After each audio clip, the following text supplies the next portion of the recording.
Jumpa lagi rekan trader Indonesia dimanapun berada. Seperti biasa, kembali dan terus kembali bersama saya Maurits, analis finance dari Amarket.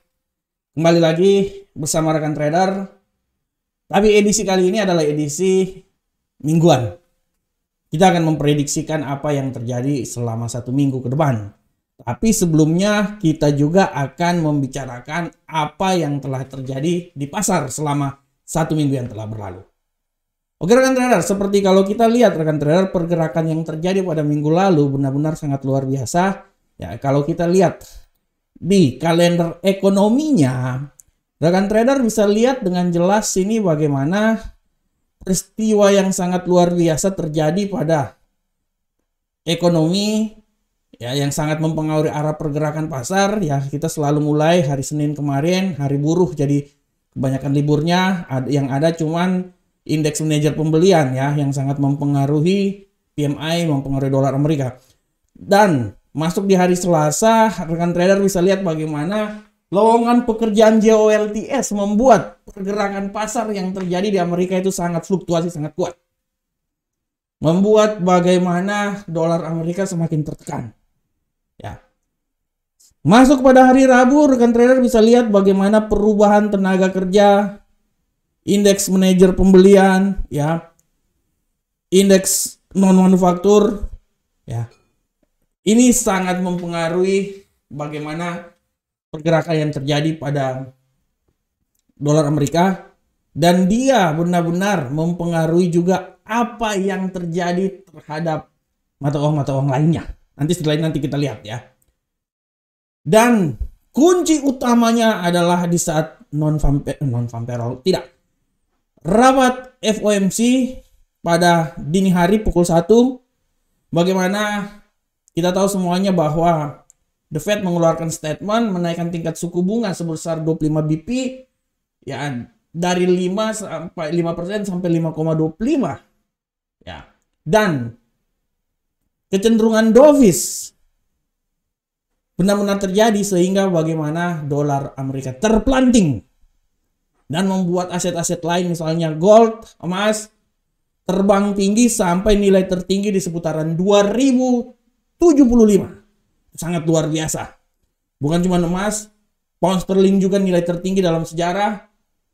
Euro USD juga naik kembali lagi ya di atas 1.1. Nah, dan pergerakan pasar ini ditutup pada hari Jumat kemarin, non-farm payroll. Terjadi pembalikan arah di mana dolar agak sedikit mengalami penguatan kembali lagi di seputaran 101 kalau tidak salah. 101 kalau tidak salah ya, 101. Ya, menuju 101. Ya. Nah, untuk lebih lengkapnya kita coba langsung lihat aja di platform rekan trader. Si platform. Saya tunjukin dulu di platform. Nah, rekan trader bisa lihat bagaimana di platform ini terjadi pada minggu kemarin. Rekan trader bisa lihat dengan jelas di sini bagaimana indeks dolar Amerika mengalami pelemahan yang sangat luar biasa. Dimulai dari hari Senin ya, tanggal 1 ini. Ya, ini mulai tanggal 1 di sini ya. Tanggal 1 di sini. Oke. Dimulai dari tanggal 1 di sini rekan trader lihat sempat mengalami kenaikan. Tapi setelah itu dia turun dan sempat menyentuh level 100. Walaupun pada hari Jumat ditutup di seputaran 101 ya. Setelah itu juga dibantu sama non-farm payroll ya. Begitupun juga yang terbalik pada Euro USD, rekan trader lihat Euro USD bagaimana pergerakan yang terjadi pada Euro USD ini sangat luar biasa, dan kita bisa lihat di sini Euro USD mengalami kenaikan yang sangat luar biasa walaupun pada hari Kamis mengalami penurunan, tapi di hari Jumat dia kembali lagi dan dia berhasil tutup di seputaran 1.1. Ya, sudah masuk dalam range lah. Pound sterling, rekan trader bisa lihat bagaimana arah pergerakan pound sterling di sini. Pound sterling semakin tinggi dan terus melangkah maju tinggi. Ya. Ini sesuatu yang sangat luar biasa. Dan kalau rekan trader lihat pound sterling ini memasuki tanggal 1 itu dia agak sedikit mengalami pelemahan, tapi permasalahan yang terjadi terhadap dolar Amerika di mana kenaikan tingkat suku bunganya, selain itu juga masalah perbankan plus isu-isu di mana Amerika kemungkinan besar akan gagal membayar utang. Ya, ini yang membuat permasalahan terbesar terhadap perekonomian dunia sehingga membuat pelemahan terhadap dolar dan membuat berbagai pasangan mata uang yang mempunyai korelasi dengan dolar Amerika mengalami peningkatan. Dan itu terjadi, rekan trader, lihat bagaimana analisa saya sampai di seputaran 1,26526. Dia sempat menyentuh walaupun pada hari Jumat kemarin dia tutup di posisi seputaran 1.26298. Bagaimana kelanjutan dari gold untuk minggu kemarin? Gold untuk minggu kemarin sangat luar biasa, rekan trader. Kita lihat di sini dulu gold, mana itu gold? Nah, ini dia gold. Oke. Rekan trader bisa lihat bagaimana gold menyentuh level tertinggi. Ya, dimulai pada hari Senin agak sedikit mengalami penurunan. Hari Selasa setelah GOLTS berita Amerika mengalami pelemahan yang sangat luar biasa. Bagaimana gold dia menuju level paling tertinggi dan menembus di seputaran 2075. Walau itu hari Kamis, walaupun ditutup di seputaran 2049, ya, pasar udah berpikir bahwa masuk ke 2050 adalah nilai yang paling pas, ya, titik resistensinya. Tapi kembali pada hari Jumat, gold terbanting dan dia masuk lagi ke zona 2020. Sempat dia keluar sampai menuju titik 2000, malahan sempat menuju ke 1998. Dia naik lagi, ya, dan dia tetap berada di zona 2000. Sedangkan untuk USD Yen Jepang, rekan trader bisa lihat USD Yen Jepang, pola pergerakan dari USD Yen Jepang ini dia mengalami pelemahan. Sebagaimana melemahnya dolar Amerika, begitupun juga melemahnya USD Yen Jepang, terutama, ya, dari hari Senin sampai hari Senin masih bisa naik, ya, tapi hari Selasa, awalnya dari hari Selasa sih. Nah, hari Selasa dia turun dan agak mengalami kenaikan di hari Jumat di seputaran 134.846. Nah, untuk minggu depan bagaimanakah pola pergerakannya? Untuk pergerakan minggu depan, rekan trader, kita akan lihat di kalender ekonomi. Kalau kita lihat di kalender ekonomi, pada prinsipnya untuk besok ada libur panjang di Inggris, ya, hari libur bank. Ya, jadi tidak terlalu banyak kegiatan di sana. Tapi yang paling utama nanti hari Selasa juga tidak ada. Mulai hari Rabu, harap diperhatikan hari Rabu itu karena laporan inflasi, data inflasi ini sangat penting. Dimulai pada 13.00 inflasi Jerman, ya, hari Rabu, dilanjutkan 19.30, ya, inflasi Amerika. Nah, ini hati-hati. Ini hati-hati, rekan trader. Jadi prinsipnya pola pergerakan yang sangat volatilitasnya tinggi itu nanti pada hari Rabu. Disambung juga pada hari Kamis, di sana seperti biasa selain rapat dari Bank England, ya. Nah, ada tingkat inflasi juga, ya. Yang paling utama adalah nanti ada klaim pengangguran awal, indeks harga produsen, ya, dan selain itu ada pidato Gubernur Central Bank England, ya, Bailey. Nah, itu hari Kamis, ya. Setelah itu masuk hari Jumat adalah harinya pound sterling, karena pound sterling akan bergejolak di sana. Apakah dia bisa menambah peningkatan yang signifikan? Kita akan lihat. Nah, ini untuk minggu depan. Bagaimanakah pola pergerakan di platform, rekan trader? Untuk di platform, rekan trader, ini saya coba balik dulu. Platform, udah ada ya di platform, ya. Untuk di platform, sorry, ini tadi saya belum sempat tunjukin, ya, sorry. Nah, ini saya belum sempat tunjukin, ya. Nah, ini dia. Ini rekan trader bisa lihat, ya. Ini untuk minggu depan, harap diperhatikan. Nah, ya, prinsipnya ada kalender ekonominya, bisa lihat di sini. Sedangkan untuk di platform, rekan trader, kita coba menganalisa apa yang terjadi minggu depan.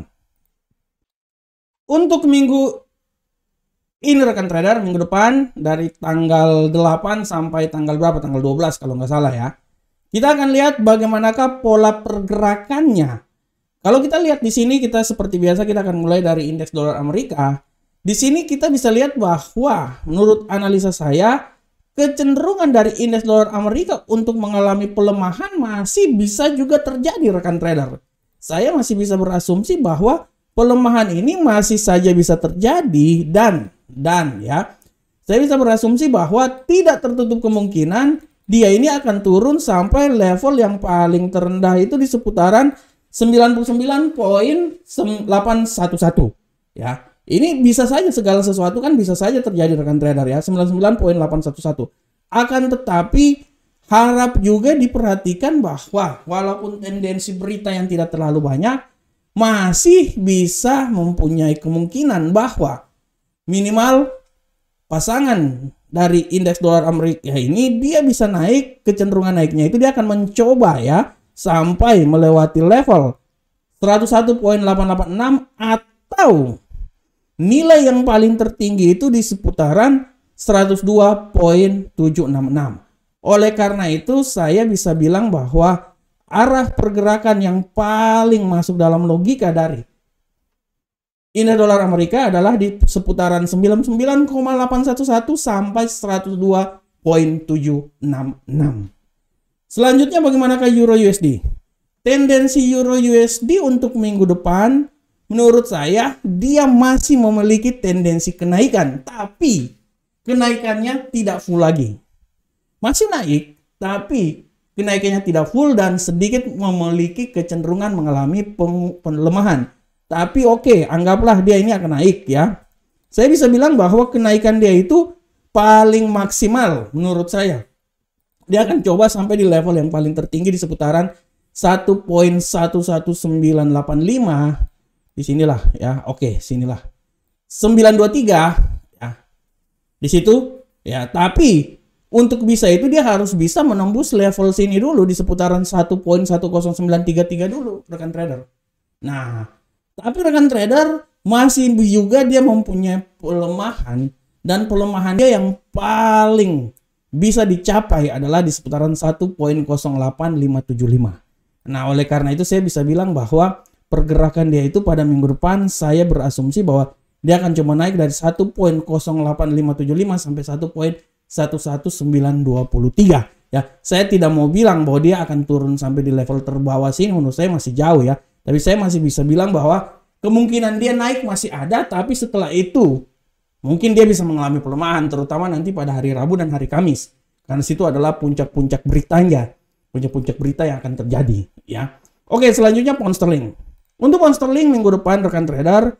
Nah, untuk pound sterling saya bisa bilang bahwa tendensi pound sterling untuk mengalami penguatan masih ada. Tendensi untuk mengalami penguatan masih ada, walaupun menurut saya dia sudah berada hampir di titik puncaknya ya. Oleh karena itu menurut analisa saya pound sterling ini bisa naik ya. Memang kenaikan maksimalnya itu 1,27806, tapi saya tidak berpikir dia bisa sampai di situ rekan trader. Saya masih estimasi bahwa di rekan trader, batuk saya. Dia akan naik sampai di 1,27031 ya di sini. Setelah itu dia akan, menurut saya akan mengalami pelemahan. Dan saya memprediksikan bahwa arah yang terjadi itu sekitaran sini. Nah, disinilah. 1,24295 sampai 1,27031, dan harap diperhatikan kalau dia masih mengalami penguatan yang paling maksimal itu di seputaran sini 27806, dan yang paling rendah itu di seputaran sini. Nah, ini dia. 1,23348. Bagaimanakah gold? Untuk gold rekan trader. Nah, ini untuk gold ini sangat luar biasa. Menurut analisa saya, tendensi kenaikan masih ada, tapi menurut saya kenaikan dia udah tidak terlalu maksimal lagi rekan trader. Kalau saya bilang rekan trader ya, ini saya lebih cenderung bilang dia ini akan turun. Kalau saya bilang rekan trader, kenaikan dia yang paling maksimal menurut saya ya, menurut saya kalaupun dia naik, mungkin 2050 itu adalah nilai yang paling maksimal. Dia harus melewati itu dulu, tapi yang paling maksimal dia akan mencoba sampai 2077 atau 2079. Itu yang paling tertinggi. Tapi menurut analisa saya, kemungkinan besar ini akan lebih banyak turun ke bawah ya. Dia akan lebih banyak mengalami pelemahan, minimal dia akan melemah di seputaran 1912. Itu paling maksimal sekali itu. Tapi mungkin menurut saya ya, dia akan coba sampai di level sini dulu nih. Ini saya kasih titik-titik ya. 1956 lah. 1956 yang masih sekitaran situ rekan trader ya. Ya paling maksimal itu 2051 lah. 2051 menurut saya, 2051 juga itu udah terlalu tinggi banget sebenarnya. Kalau menurut saya ya. Nah ini kalau menurut saya ya 2051 terlalu tinggi menurut saya. Mungkin dia akan bergerak di seputaran. Nah saya lihat dulu ya 1956. Ya seputaran situ atau yang paling lebih rendah lagi ini di seputaran sinilah. Ya, 1936. Oleh karena itu mari kalau saya bisa bilang ya, kalau saya estimasi saya sangat simpel, saya berestimasi bahwa untuk minggu depan emas ini dia itu lebih kecenderungan dia akan turun minimal kalau saya bilang ya, tidak tertutup kemungkinan dia akan turun sampai 1936 ya. Itu menurut saya nilai yang paling terendah. Dan kalau yang paling tertinggi menurut saya dia paling tertinggi itu di seputaran sini. Ya, oke, ini ya. Nah, 2077 itu adalah nilai yang paling tertinggi ya menurut saya. Tapi kecenderungan naiknya itu udah tidak lama lagi. Menurut saya malahan kecenderungan pelemahan masih sangat kuat di situ. Dan dia akan mencoba keluar dari level 2000-an. Oke, bagaimana ke USD Yen Jepang? Untuk USD Yen Jepang rekan trader, kita lihat tendensi pelemahan masih sangat kuat di sini ya, dan dari situ kita bisa lihat bagaimana ke arah pergerakan dia. Untuk arah pergerakan saya pikir dia kalaupun dia naik, nilai kenaikan yang paling maksimal itu menurut saya itu sampai di posisi 137.498. Dan kalau saya bilang kalau penurunan, saya tidak mau bilang dia akan turun sampai level di sini terlalu jauh. Mungkin penurunan yang paling maksimal adalah di 132. Oleh karena itu, saya berestimasi bahwa arah pergerakan dia pada minggu ini adalah 132.432 sampai 137.498. Oke. Rekan trader semuanya, demikianlah analisa mingguan kita pada hari ini. Saya berharap semoga apa yang saya bawakan ini setidaknya memberikan sedikit manfaat, sedikit analisa buat rekan trader semuanya. Dan rekan trader, analisa lagi, lengkapi lagi analisa yang telah saya buat, karena analisa yang paling sempurna adalah analisa yang dilakukan oleh rekan trader semuanya. Akhir kata saya mengucapkan assalamualaikum warahmatullahi wabarakatuh. Sampai ketemu kita di pertemuan berikutnya. Salam profit Indonesia.